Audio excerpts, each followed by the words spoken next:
બનાસની ધરાનો ધબકાર radio Madhuram 90.0 FM Shri જાગૃત નાગરિક સંચાલિત કોમ્યુનિટી રેડિયો સ્ટેશન આજે 24મી ડિસેમ્બરના રોજ રાષ્ટ્રીય ગ્રાહક અધિકાર દિવસની ઉજવણી કરી રહ્યા છીએ.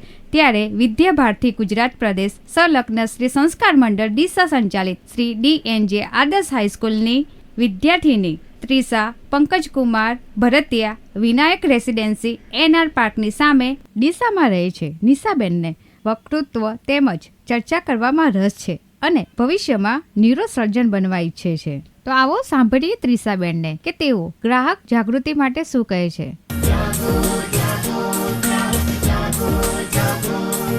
ગુજરાતીઓએ વિક્રમ સંવત 2081માં પ્રવેશ કર્યો છે. એ અવસરે સૌને નૂતન વર્ષાભિનંદન. ડિજિટલ યુગ ચાલી રહેલ છે. નાના વ્યવહારો હોય કે મોટા વ્યવહારો, ઓનલાઈન શોપિંગ હોય કે જોબ માટેની ઓનલાઈન શોધખોળ, સોશિયલ મીડિયાના માધ્યમથી જાહેરાતો હોય કે પછી ઈ-કોમર્સ, બેંક હોય કે ઇન્સ્યોરન્સ કંપની, ઓનલાઈન ડેટા હોય કે પછી ઈમેલનો ઉપયોગ હોય, અત્યારે બધી જ જગ્યાએ ઓનલાઈન ટ્રેડ વધતો ગયો છે. આ ટ્રેડ વધવાની સાથે સાયબર ક્રાઇમ પણ વધ્યા છે. સાયબર ક્રાઇમ એટલે કે ઇન્ટરનેટના માધ્યમથી થતા અપરાધો. સાયબર ક્રાઇમ એ એક મહત્વપૂર્ણ વિષય છે. વર્તમાન સમયમાં મોબાઈલ, કમ્પ્યુટર અને ઇન્ટરનેટના કારણે અપરાધોની સંખ્યા દિન પ્રતિદિન વધી રહી છે.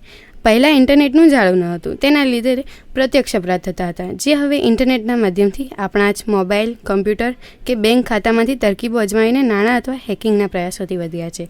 આ અપરાધ કરનારની કોઈ જ શકલ સામે હોતી નથી, પરંતુ ભોગ બનનાર આપણામાંથી કોઈ પણ બની શકે છે. સાયબર ક્રાઇમની રોકથામ માટેનો માત્ર અને માત્ર એક જ વિકલ્પ છે અને એ છે ગ્રાહકોની જાગૃતતા. એટલે RBI સહિતની અન્ય તમામ એજન્સીઓ કહે છે, જાગ્રત રહો, સતર્ક રહો. સાયબર ક્રાઇમને પહોંચી વળવા સરકારે સાયબર એક્ટ 2000માં કેટલીક જોગવાઈઓ કરવી પડી છે. ખાસ કરીને કલમ 66, 67, 70, 72, 73 અને 78 થકી સાયબર ક્રાઇમને અટકાવવા તથા લગામ લગાવવા માટે સરકાર અને પોલીસ તંત્ર પ્રયાસ કરી રહ્યું છે. સાયબર ક્રાઇમમાં તમને એક મેસેજ મોકલવામાં આવે છે. તે વિવિધ પ્રકારના હોઈ શકે છે, જેમ કે તમને મોટા પગારવાળી નોકરી, ઓછા વ્યાજવાળી લોન, બેંક એકાઉન્ટ બ્લોક કરવાના નામે, વીજળી કાપવાના નામે ફ્રોડ, UPIના માધ્યમથી અને KYCના માધ્યમથી ફ્રોડ હાલમાં ખૂબ જ ચાલી રહ્યા છે. સાયબર ફ્રોડથી બચવા માટે કોઈ પણ અજાણ્યા વ્યક્તિના કોલનો જવાબ ન આપો, કોઈપણ વ્યક્તિ સાથે OTP શેર ન કરો, પોતાનો પાસવર્ડ શેર ન કરો, શક્ય હોય તો પોતાના પાસવર્ડમાં અનઆલ્ફાબેટ ચિહ્નોનો ઉપયોગ કરો, પોતાનું ડેબિટ કાર્ડ કે ક્રેડિટ કાર્ડ કોઈને આપો નહીં.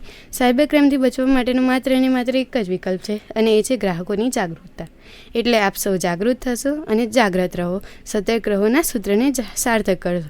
ફરી મળીશું, ત્યાં સુધી ફરી એકવાર જાણકાર બનો, સતર્ક રહો, સુરક્ષિત રહો.